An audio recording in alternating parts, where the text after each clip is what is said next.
Get out of here." These cold words were uttered by my mother-in-law, Grace. As soon as my husband's overseas assignment was confirmed, she kicked me and my daughter out of the house. With nowhere to live, I took my 2-year-old daughter to the park. As I was overwhelmed thinking about what to do next, I was suddenly surrounded by police officers. "Please come with us to the station." Trembling in the pouring rain, I followed the officer's instructions and headed to the police station. There, an unexpected person was waiting. My name is Olive. I turned 35 this year. I met my husband, Jim, at work, and we got married a year after we started dating. I quit my job when we got married, and 2 years ago, I gave birth to our daughter, Tracy. Currently, I live with Jim, Tracy, and my mother-in-law, Grace. We originally lived in a rental property, but when my father-in-law passed away and Grace's knee condition worsened, we decided to live together and bought a new apartment. We considered buying a house, but given Grace's knee condition, a location with good transportation was deemed best. Apartments are less expensive than houses, and life with an elevator became easier, so Grace agreed with this choice. As a result, we made a down payment and took out a 35-year mortgage. Jim's company is known for its frequent business trips and transfers, but we were told that there would be no relocation for the time being since we had recently bought the house. However, Jim's frequency of business trips is higher compared to other employees, and he travels to other states once a week. I am raising a 2-year-old daughter, and honestly, it gets stressful when Jim goes on business trips. Initially, Grace was cooperative, but now she hardly helps with childcare and instead adds more trouble. For example, she leaves dishes on the table after meals or leaves cooking utensils unsoaked. I'm busy taking care of Tracy, and before I know it, rice grains are stuck to the dishes, making them difficult to clean. When I ask Grace to at least soak the dishes in water, she says, "Oh, I'm sorry, I'll be more careful next time." However, she doesn't actually follow through. Strangely, when Jim is home, Grace does soak the dishes properly. I only recently noticed this because there were occasional times when she would soak the dishes, so I thought it was fine, but now my thinking has changed. Grace is likely harassing me on purpose. Also, when going shopping, if I ask, "Do you need anything?"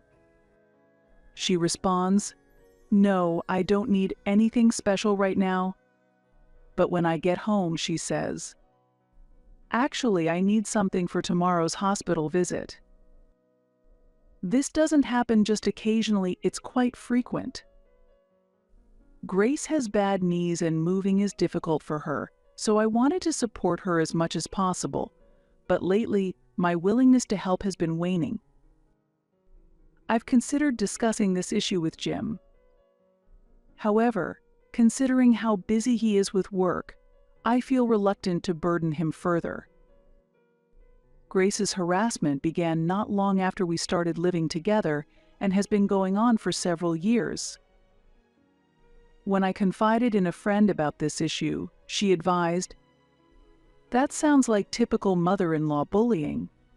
If it's tough, why don't you talk to your husband? He might be able to do something." I was concerned that if I brought up the issue with Jim, the lonely Grace might end up in a facility. Initially, I thought enduring this might be better for Grace. However, a certain event later changed my mind. That day, I was supposed to leave Tracy at my parents' house. My parents adore Tracy and sometimes have her stay over. "Thank you always. We always look forward to you bringing Tracy over." "Really, that's true. Why don't you stay over too, Olive?" "I'd love to stay, but I'm worried about leaving Grace alone, so I'll go home today. I'll come to pick her up tomorrow. Please don't buy her too many toys." After a delightful time, I decided to head back to the apartment where Grace was. Upon returning to the apartment, I realized something significant. I realized I had forgotten the house keys. Despite forgetting the keys, I assumed Grace was at home, so I decided to use the intercom to call her. I entered the apartment number and called, but there was no response. Maybe she's gone out. With that thought, I decided to wait outside the building for a while. However, there was no sign of Grace returning. About 2 hours passed. It was after 7 p.m., and it had become completely dark outside. Fortunately, I saw other residents returning home, so I waited for the auto lock to open and followed them into the entrance. It was rare for Grace to go out late at night, so I was certain she must be at home, and I pressed the room intercom again. The intercom rang, but still, there was no response. After waiting at the door for a while, I heard a click from inside. That sound meant Grace must be inside. I pressed the intercom several times, but Grace did not respond in the end. Eventually, I spent the night at a nearby business hotel and decided to return home the next day when Jim came back from his business trip. "Oh, what happened? Did you go shopping?" Actually, that's when I decided to confess to Jim that I had been kicked out of the house by Grace. Jim was angry on my behalf, but Grace, pretending to be hard of hearing, said, "Oh, is that so?" I couldn't hear very well, while seemingly trying to suppress a laugh. Finally, after entering the house, I took the keys and went to pick up Tracy, who was staying with my parents. When I explained the situation to my parents, they said, "That's clearly harassment. If it gets too tough, you can always come back home." "Really, you can always come back to us," my parents said, offering words of encouragement. I couldn't help but tear up at my parents' words, but since Tracy was there, I quickly wiped away the tears and returned home. For a while after that, there was no harassment from Grace. However, the peaceful days didn't last long, as suddenly Jim's overseas transfer was decided. A transfer? Isn't it just a business trip? Yeah, I can't believe it's an overseas transfer just after we bought the house. What should we do? I think it's better for you and Tracy to stay in the US, but can you get along with Mom? I couldn't answer Jim's question immediately. However, considering that living abroad could be stressful for Tracy, I decided that my daughter and I should stay in the US. Shortly after the overseas transfer was confirmed, Jim departed for Japan. He was worried about us, but perhaps because he was busy with work, he didn't have much time to think about us. And so, a new life began for Tracy, Grace, and me. As expected, living with Grace did not go smoothly. Her attitude changed completely right after Jim left. On that day, a hurricane was approaching, and it was raining heavily outside. It was a dangerous downpour that made it difficult to go outside. Amidst this, Grace made an unbelievable suggestion. "Now that Jim has gone overseas, could you please leave this place?" "What do you mean?" "Just that. I will take over this house, so you don't need to stay here anymore.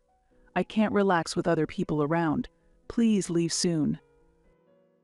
I was shocked and doubted my ears. Indeed, we are not related by blood. But I had tried my best to live comfortably with each other, and I had treated myself as a member of the family. However, perhaps to Grace, we were just insignificant. "As time is passing while we talk, please leave quickly. Urged by her, Tracy and I were hastily kicked out of the house. No matter how many times I knocked on the door, Grace did not respond. Desperate and holding Tracy tight, I walked to the nearby park in the pouring rain. The park had a roof, so I thought it might provide some shelter from the rain. Ideally, staying at a business hotel or going back to my parents' house would be best, but I had left my wallet and smartphone at home. Sitting in the park, I deeply contemplated what to do next. I had no idea how much time had passed in the torrential rain. Amid the freezing cold, sleepiness began to overtake me. The sky was getting darker, and despite it being summer, I feared I might catch a cold if things continued this way. The situation was dire, but I had no choice but to walk to my parents' house. However, it would take about 3 hours on foot to get there. As I pondered what to do, I saw 2 lights approaching from a distance. Thinking that asking for help might resolve the situation, I was about to call out when a police officer spoke to me first. "Are you Olive? And is this your daughter Tracy?" Surprised that the police officer knew my name, I weakly responded, "Yes, that's correct." The officer said, "Could you please come to the station?" I wondered why I needed to go to the police station, but it seemed there was a reason. Following the officer's urging, I got into the patrol car. Tracy and I were shivering from being out in the rain for a long time, but the officer had prepared large towels for us. "These might not be enough, but please use them. We have clothes for you to change into once we get to the station." He kindly handled the situation. Wondering why the police knew about me and why we were being taken to the station, I asked, "Why do we need to go to the station?" However, he replied, "I'll explain the details once we get to the station. Please rest for now." Hearing this, and reaching my limit of fatigue, I realized upon waking that we had already arrived at the station. Following the officer inside, I saw Grace and my uncle there. "Uncle, why are you here?" Jim asked me to. He was worried that Grace might be giving you a hard time while he's abroad, so he asked me to keep an eye on things. According to my uncle, Jim had been concerned about this issue for a while, and, unable to address it from overseas, had asked him to monitor the situation. Today, after spotting me in the rain, my uncle deemed this situation abnormal and called the police. My uncle informed the police of our location, and they came to pick us up. Grace was also asked to come to the police station. Sitting on the sofa, Grace looked at us unhappily. "Why do I need to be here? My knees are bad. None of this would have happened if Jim were here," she complained, seemingly oblivious to the gravity of the situation. Grace had her perspective, but this was something Jim had arranged through my uncle. After consulting with the police, it was determined that the incident could have legal implications. The suggestion that a lawyer should be hired was also raised. "A lawyer? Isn't that a bit much? All I did was lock the door. I didn't do anything else." "Do you really understand the severity of what you've done? You threw out Olive and her young child into a torrential rain. That's not acceptable." My uncle stood up for us. He then revealed, actually, Olive is the owner of the house. That can't be right. Jim, the head of the house, is the owner. Now that Jim is gone, I'm the owner. Grace still believed Jim was the owner, but that wasn't the case.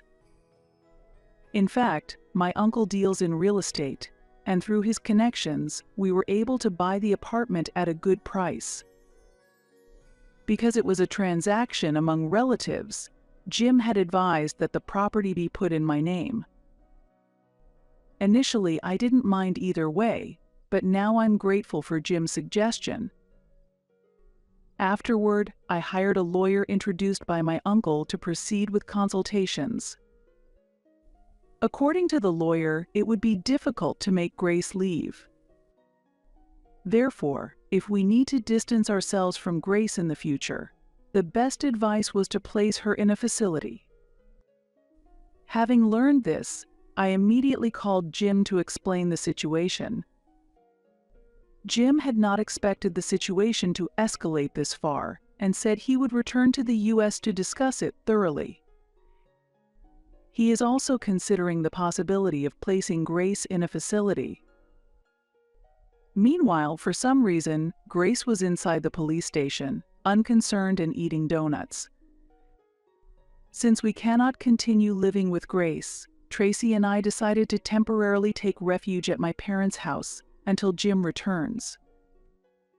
Jim will return from Japan in a week, so we need to decide our next steps during that time.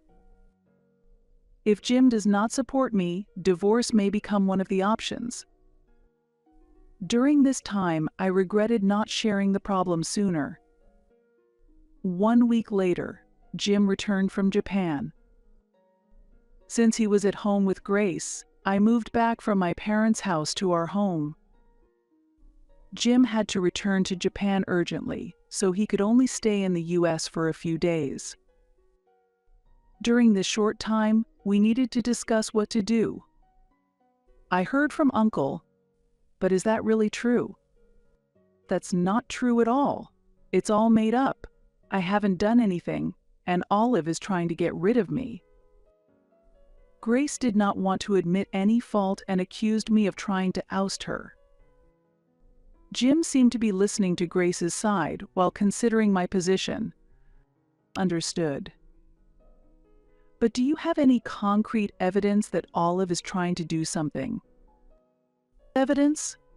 There's no such thing. I see. Do you have any evidence, Olive? Honestly, I haven't been very attentive to the family because of my work. That's why I can't immediately believe anyone's words. I'm sorry. To that, I handed him something. What is this? What I handed to him was a voice recorder that I always carry with me. I had been recording Grace's remarks on this voice recorder on a regular basis. Not only the incident when she kicked me out, but also her usual verbal abuse was recorded on it. When Jim played the voice recorder, Grace's voice came through, saying, "Truly a useless daughter-in-law. Why did Jim ever marry such a woman?" Hearing this, Grace hurriedly began to make excuses. This is different. Doesn't everyone get irritated sometimes? I was just in a bad mood at that moment. That's all it was. Grace claimed this, but the voice recorder continued to play more of her abusive language. There were so many instances of abuse that not all of them had been recorded. As the audio played, Jim's hands were shaking as he held the voice recorder. Grace had a clearly disturbed expression on her face. "Mom, what is all this about?" Despite hearing Jim's question, Grace remained silent. Your silence means you admit this is true, right? Then, I have a responsibility to protect Olive and Tracy. You understand that, don't you? I had never seen Jim angry before. Confronted with Jim's anger, Grace was frightened and stood there speechless. Before Jim returned to the U.S., several discussions took place. I firmly argued that it was impossible for me to live with Grace in the future. I couldn't bear the possibility of such situations happening again, especially not with Tracy's safety at stake. Jim agreed on this point and considered placing Grace in a facility. However, Grace strongly objected to being placed in a facility, and the discussions were difficult. That's fine, but I've decided to sell the house. So you can't live here. If you don't go to the facility, you'll need to find somewhere else to live. How dare you decide this on your own? I won't allow you to sell the house.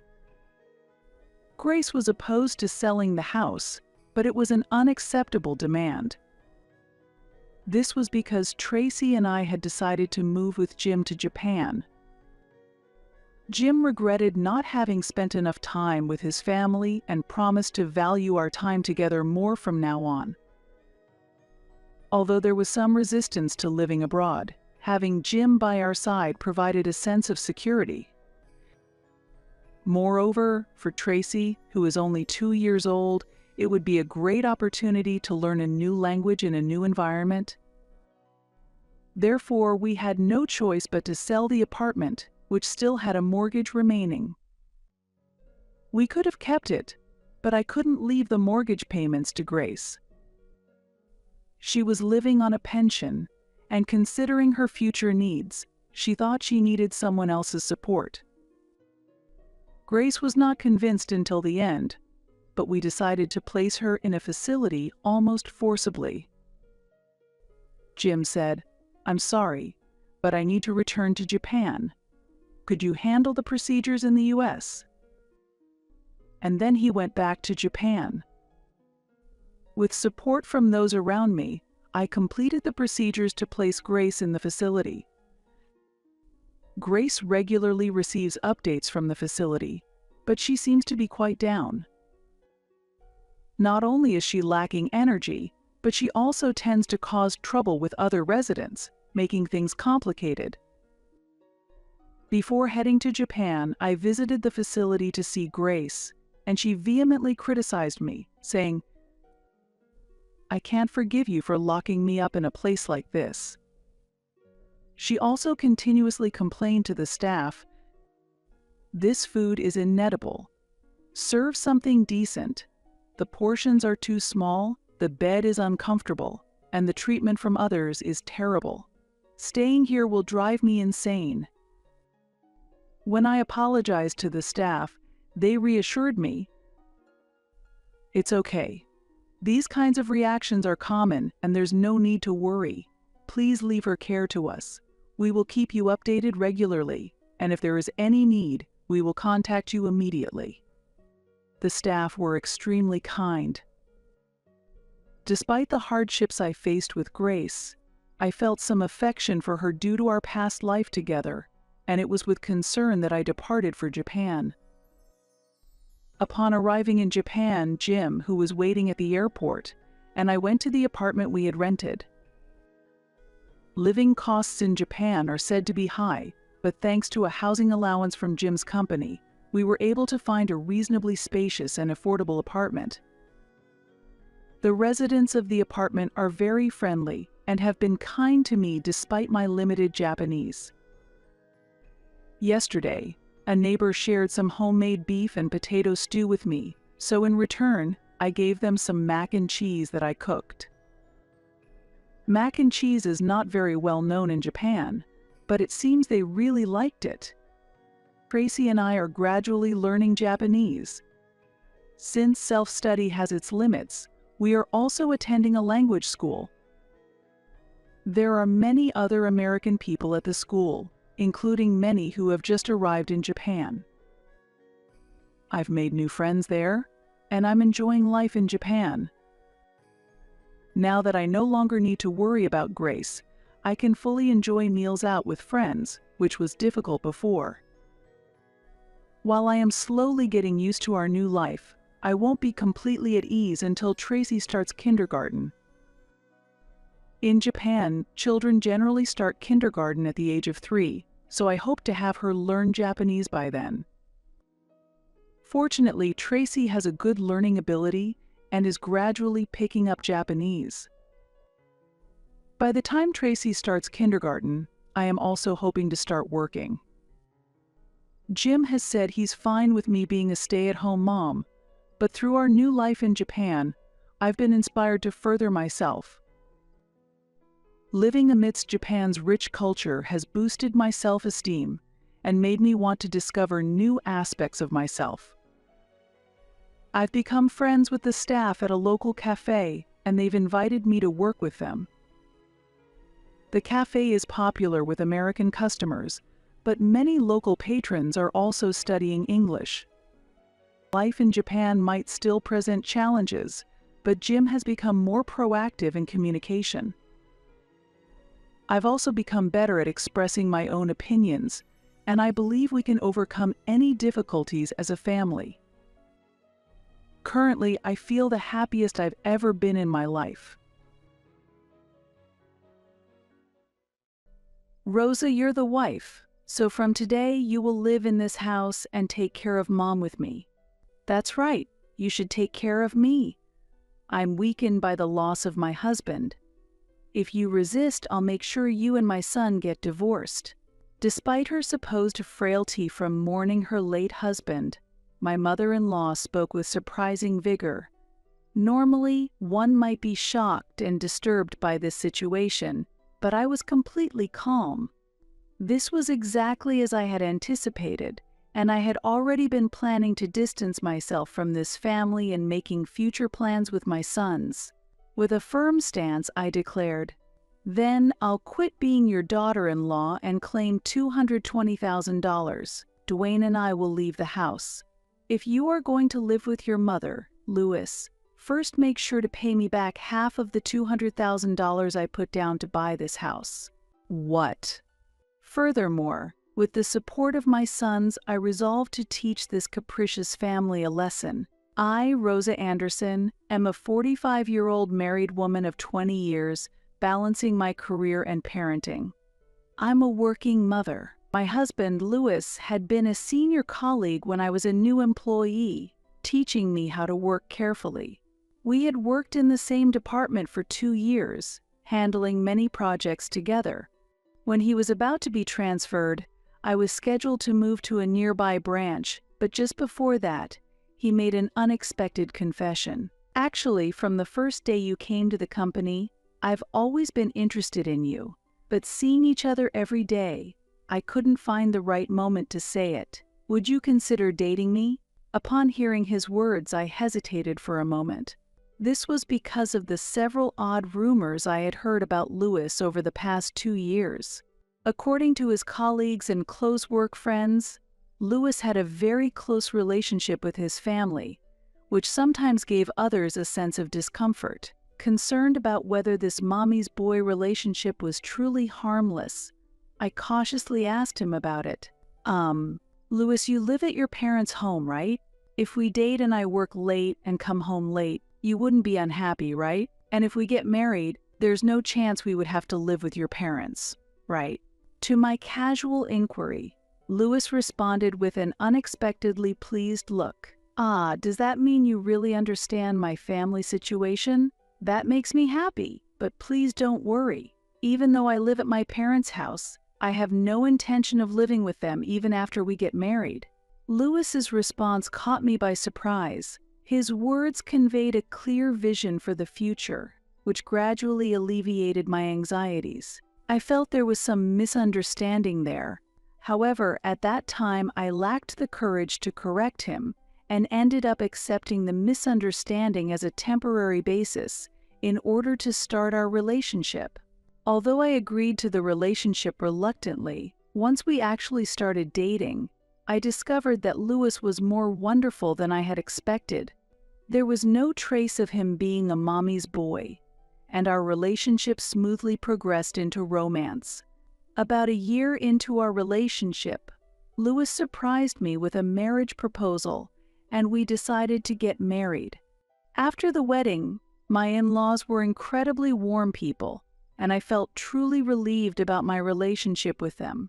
However, right after the birth of our first child, Hector, the new parent anxiety was palpable, and sensing this, my in-laws did not visit very often, opting instead to behave modestly. 2 years after Hector's birth, when our second son, Dwayne, was born, there was a noticeable change in my in-laws' behavior. Their excitement increased, and their celebratory feelings for the children became even stronger. Despite this, I deeply respected my kind in-laws and harbored no grievances against them. Our daughter-in-law gave us 2 boys. "She is truly wonderful," my mother-in-law would often say, which pleased me, and I felt that they saw the boys as the future successors of our family. As time went on, my in-laws visited our home more frequently. My mother-in-law often came with my father-in-law, making our house quite lively, while my modest father-in-law always seemed apologetic towards me, as if she was imposing. My mother-in-law showed no signs of leaving and often stayed and talked for hours. The occurrence of this situation might partly be because our current house is coincidentally very close to my in-laws' house. With this in mind, I decided to bring up a suggestion to Louis. "Hey, now that our family has grown, should we consider moving to a larger place?" I suggested. Louis appeared a bit puzzled and asked, "Eh? Do we really need to? Do you know any other family that is moving as well?" I explained using the example of friends who had recently taken out mortgages to buy new homes. "There's a good property in the new residential area in the neighboring town, and if we take out a 25-year mortgage, we can afford it," I continued. I expected him to be pleased with this suggestion, but Louis looked even more puzzled. "Actually, I'm not good with taking out loans. I would consider it if I won the lottery and could pay for the house in cash," he replied. I was honestly surprised and somewhat dismayed by his unrealistic proposal, but the rent we're paying now is not much different from a mortgage payment, so I think it's ultimately more beneficial for us to own our home, I firmly argued. Despite that, his reaction was far from what I had hoped for, and he responded as if I was the villain forcing him into something. "Rosa, are you perhaps dissatisfied that our house is near my parents' home? Don't forget you are the precious wife who has given birth to the children who will carry on this family's future. That's why it's so important to get along well with my parents. Actually, we're still lucky because we're not living with them." Louis's words left me speechless, unable to find a reply. His parents visited our house frequently, but indeed, they never directly pressured me to respect the family. However, that one sentence from Louis felt like something inside me had broken. Taking advantage of my silence, Louis's attitude changed dramatically thereafter, and he often lashed out at me with harsh words. Each time, the atmosphere became even heavier. When my mother-in-law learned of this, she drastically changed her behavior and began to exert a clear pressure on me. "I've been quiet until now, but I can't stand to see you talk down to Louis. From now on, I'll make sure you are properly educated as a daughter-in-law, so be prepared," she declared. From then on, my life became a series of torments, and Louis and his mother started treating me not as a family member but as if I were their property. She used the excuse of wanting to spend more time with her grandchildren to stay at our house almost every day, and her presence heavily weighed on my daily life. Furthermore, she made me prepare dinner, including for them, even though we were both working. Louis spent most of his time lying down under his mother's watchful eye, hardly helping with the housework. I had no choice but to follow the instructions of my mother-in-law and Louis, unable to express my own opinions. However, as the children grew up, especially our eldest son Hector, he began to express his dissatisfaction with his grandmother's actions without reservation. "Grandma, please don't overwork Mom." At Kevin's house, his grandmother helps out with cooking while his mom works, Hector said. Hector's words felt like a ray of light to me, offering a glimmer of hope and salvation. However, my mother-in-law countered his opinion mercilessly. She was strict even with her grandson Hector, refusing to acknowledge any complaints against herself. "We are different from other families. We decide things in our own home." "Are you saying this because your mother has been influencing you? Rosa, you're not doing a good job with parenting," she shouted loudly. Faced with these words, I had no choice but to apologize. Even though I felt it was unfair deep down, I ended up scolding Hector. "Hector, you shouldn't say things like that. It's not right to speak to Grandma that way," I said, even though I felt sorry for him inside. "Why? The problem is with Grandma? Do you know how busy Mom is? Grandma just sits around doing nothing," Hector argued back. Hearing this, my mother-in-law, trying not to be put at a disadvantage, advised Hector again. "Well, it's not that you are wrong per se, Hector. The real problem, I think, is that your mother isn't disciplining you properly," she declared, which weighed heavily on my heart. Provoked by the inappropriate comment, Hector visibly got angry and stood up. "I can't take it anymore. I really hate Grandma," he shouted, and overwhelmed with anger, he left the dinner table without eating and went back to his room. Witnessing this scene, the younger Dwayne, unable to understand the situation, began to cry. This incident further heightened the tension within the family. Seizing this moment, I decided to discuss the purchase of a house with Louis again.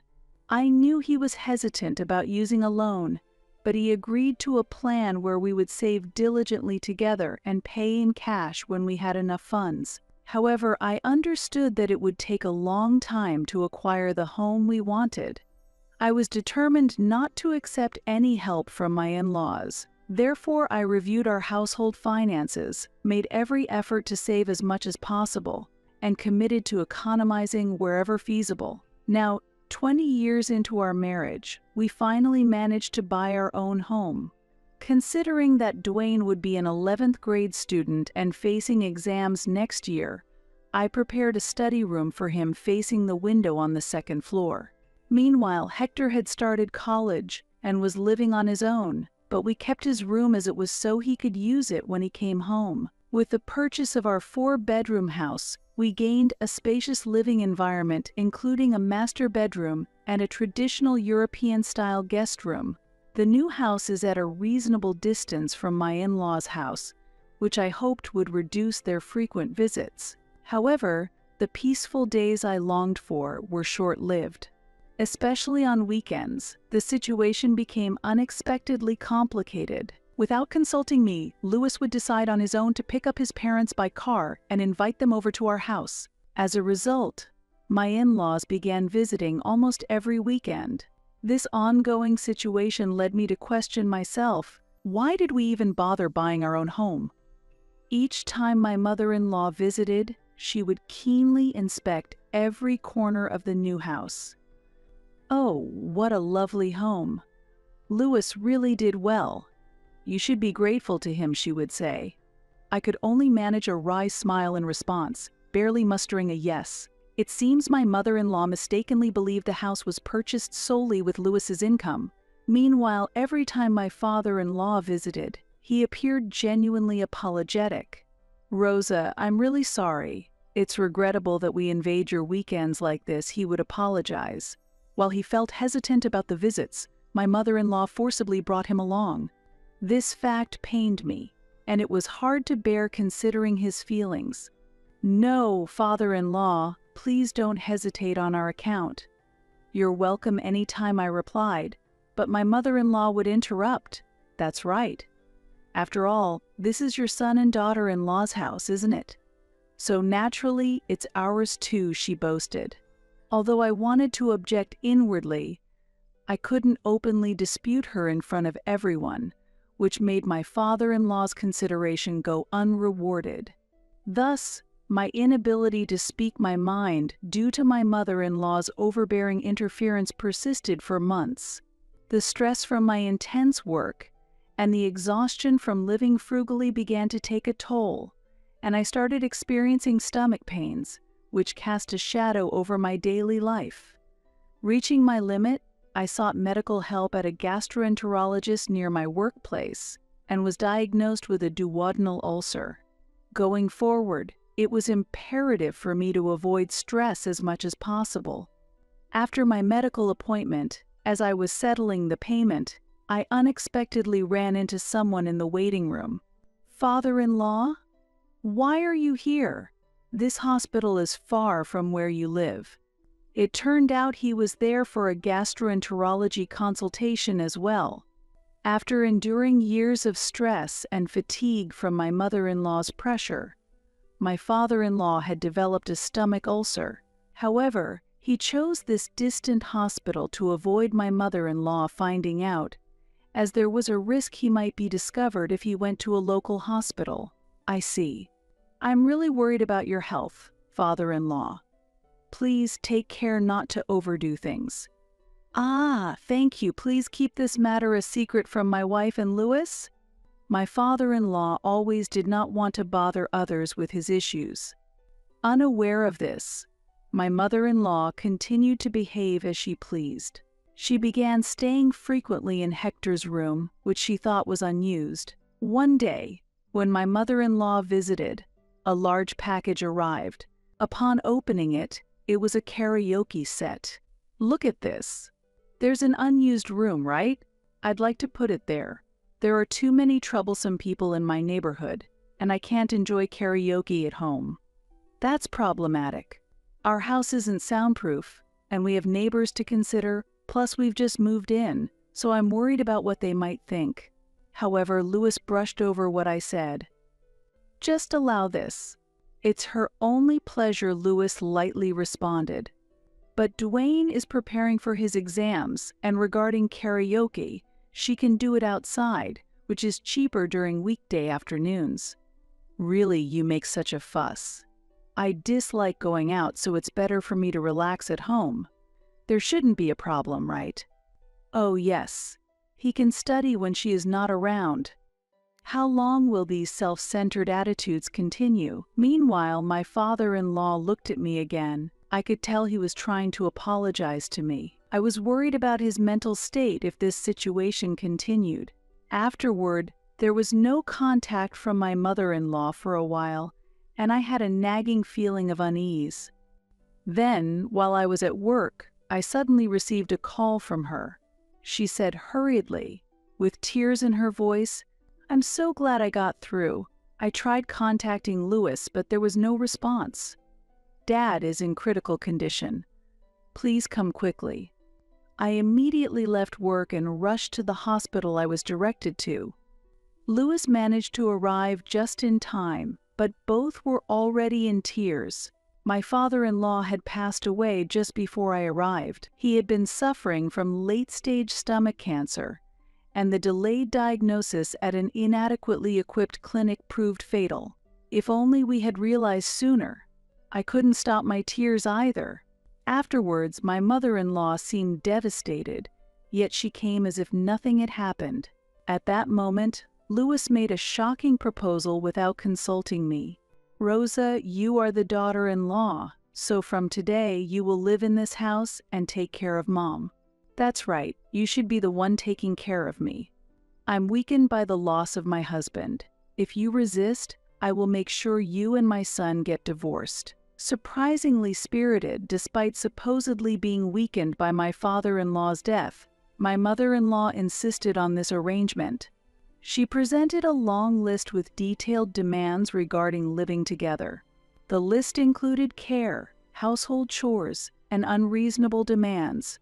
Normally, one might be shocked and disturbed by this situation, but I was completely calm.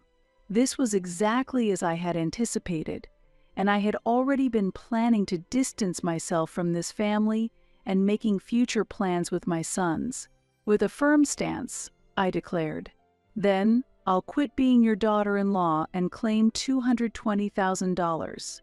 Dwayne and I will leave the house. If you are going to live with your mother, Louis, first make sure to pay me back half of the $200,000 I put down to buy this house." What? The two were shocked by my words. This was true especially for my mother-in-law. Her face showed pure astonishment. Rosa contributed $200,000? Louis, you said you bought this house in your own name, didn't you? Caught off guard, Louis looked flustered. "What are you talking about, Mom? Rosa is just spouting nonsense. It's all lies. She's just trying to squeeze money out of us because she knows we can't make it without her," Louis said. My mother-in-law completely believed his words and seemed relieved. "Oh, was that it? I almost got tricked. There's no way Rosa, just a housewife, could earn $200,000 on her own. You're really bad at lying." "Mother-in-law, why would you say that? I've never quit working since before I was married, and I currently hold a higher position than Louis. Also, my company allows me to have a side job." I explained this as I pulled out my salary slips and records of payments from my side job. Louis was shocked to see them. "What? You're earning this much now? But how can you make so much from a side job?" This is the result of my continued efforts. My income increased significantly while I was writing articles on saving and investing. The nature of my side job was hard for my mother-in-law to understand, but she seemed to accept that I was earning well. "I see you're earning well, Rosa, but why do you need to pay so much money to move out?" "I don't see the necessity." In response to her question, I showed her the house ownership contract and the receipt from the purchase. "Look at this, mother-in-law. When we bought this house, we each contributed our share and registered it under joint ownership. As the records show, we each paid half. Therefore, I have a $200,000 stake in this house." My mother-in-law carefully reviewed the documents. After confirming everything, she sharply looked at Louis. "What are you doing? Are you lying to me, Louis? How could you deceive your own parents?" My mother-in-law was tearful, visibly distressed about the future. Despite this, Louis looked at me with a puzzled expression. "Wait a minute. I also paid $200,000. My savings are depleted. How am I supposed to pay you such a large amount? Because we share ownership of this house, if I leave, you need to buy out my share to make the house solely in your name. Otherwise, it would be difficult for you and mother-in-law to live here together." At that, my mother-in-law gasped in surprise. "No, that would be problematic. I've already let go of the previous house. I thought about selling it, but demolishing that old building cost a lot, and I was left with nothing. It would really be a problem if I couldn't live here." "Yes, you are free to leave, Rosa." "Wait, did you just say $220,000? What's the extra $20,000 for?" I couldn't help but laugh at the question. "That's a penalty for the money you embezzled, Louis?" "What? What are you talking about?" Louis looked shocked at my response. Just then, Hector, who had returned home for spring break, entered the room. "I'll take it from here, Dad." "What? What's going on? Hector, you're back and you didn't even say hello." "Dad, last year you were plotting an affair with a young woman, weren't you?"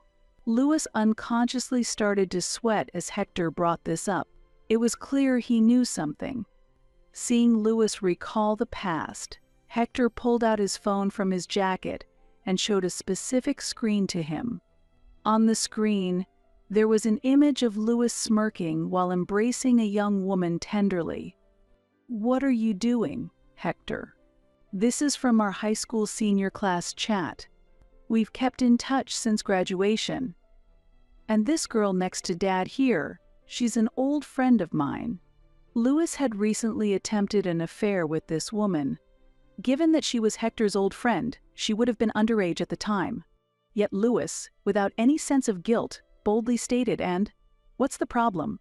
I haven't done anything wrong with her." From the woman's displeased expression next to him, it was evident that nothing had happened and that Louis had been the one making advances. Hector continued the conversation, his expression indicating he understood the facts. "She was the top student in our class, always focused on her studies. As you can see, she's beautiful. And she's still managing a career and her studies, a respectable woman. So, she would never be interested in men like Dad, who think they can get favorable attention by showering young women with gifts." "What did you just say?" Enraged by his son's contempt, Louis suddenly raised his voice. I had heard from Hector before that she worked at a diner that Lewis frequented. She worked during the day to help support her family and attended university at night. However, Lewis, without knowing her circumstances and exploiting his position as a customer, persistently pressured her to date him. Imagine how frightened she must have been, being repeatedly propositioned by an older man. She was seriously troubled and discussed it in a group chat with Hector and other former classmates, who were her confidants. One of them had asked to see a photo of the man, so she posted a selfie she had taken with Lewis. When I saw this photo, I was so embarrassed I turned red. I never imagined that the man doing such embarrassing things would be my own father. Despite his advances, she refused him, but she was confused by the repeated gifts Hector explained. Hearing these facts from his son, all color drained from Lewis's face. He might not have realized she was uncomfortable. Then he looked at me, his expression pleading for some form of help. He was probably trying to justify himself that he hadn't actually had an affair, but I am not so forgiving. In fact, Hector had already informed me about this. That's why I secretly checked your bank statements. Indeed, money unrelated to our daily expenses was being withdrawn bit by bit. The total amounted to $20,000. Really, Dad, you're the worst. Mom has been working her job and side job, scrimping and saving for our home. And just to be clear, Mom has been paying for our schooling too, without any help from you. Chastised by Hector, Lewis hung his head in shame. He muttered quietly, looking down. I, too. No matter how hard I tried, I always felt pressured by Rosa to save money. It was crushing me. That's why I was seduced by temptation. Hearing this, my mother-in-law comforted Lewis by gently patting his back. You shouldn't blame yourself. Lewis, you did nothing wrong. The problem is with Rosa, not you. You felt lonely, so you looked elsewhere. Rosa has no right to blame you. She said this as she vehemently scolded me. Unable to contain her anger, she turned to Hector, her fury intensifying. And you, Hector. Like mother, like son, huh? What kind of attitude is that towards a father who has cared for you all these years? You've been spoiled since you were a child, always acting so high and mighty, and you're far from endearing.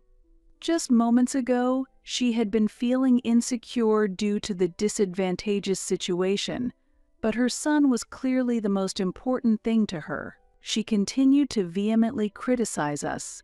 However, no matter how much she resisted, the truth wouldn't change. I had a lot more I wanted to say to her. Mother-in-law, are you not the one who is truly unsuitable as a wife to your late husband? What? What are you saying? Taken aback by my sudden question, she stared at me in shock. At that moment, I remembered the gentle face of my father-in-law, and tears spilled over. With desperation, I let all my sadness pour out to her. Father-in-law. He endured without saying a word about your arrogance. Still, he didn't want to worry you and silently went to the hospital. He had an ulcer, but if he had received treatment at a better-equipped hospital, mother-in-law, if you had been a little more compassionate, his cancer might have been discovered earlier. Her face gradually turned pale. So, it's my fault he died so soon? No, that can't be. No. She cried out and collapsed into tears, covering her face with her hands. Watching this, Lewis comforted her by gently rubbing her back. Are you okay, Mom? Rosa, why would you say such a thing? Dad's death was due to illness. It's not Mom's fault.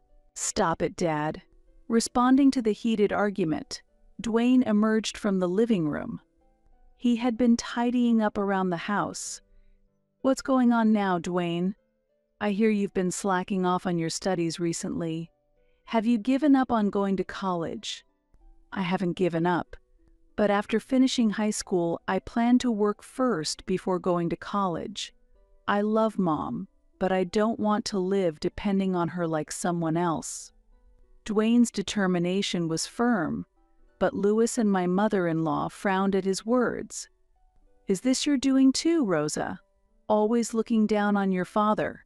Really, none of the grandchildren in this family have been raised right, not a single decent one among them. Is it wrong for me to pursue my education? I don't want to be an adult who depends on his parents forever like Dad." Lewis was left speechless by this remark. My mother-in-law muttered in disbelief, "I can't believe this," clearly unable to argue any further. Dwayne had grown up witnessing his grandmother come to the house and spoil Lewis. He had decided long ago not to follow in his father's footsteps. So when I discussed the idea of leaving Lewis and moving out, Dwayne had said, "Then I'll go with you, Mom. It might be tough until I graduate from high school, but after that, I'll work and pay for my own college tuition. So Mom, don't worry about me." Despite my worries about the unstable influence of their father, both children had grown up strong and independent. Lewis looked at Dwayne with a disdainful eye, accusing him of being impudent. However, no matter how sternly he glared, he was no longer able to raise his voice. Dwayne was preparing for us to move out while everyone else was arguing. When Lewis realized that we were ready to leave at any moment, he finally broke down.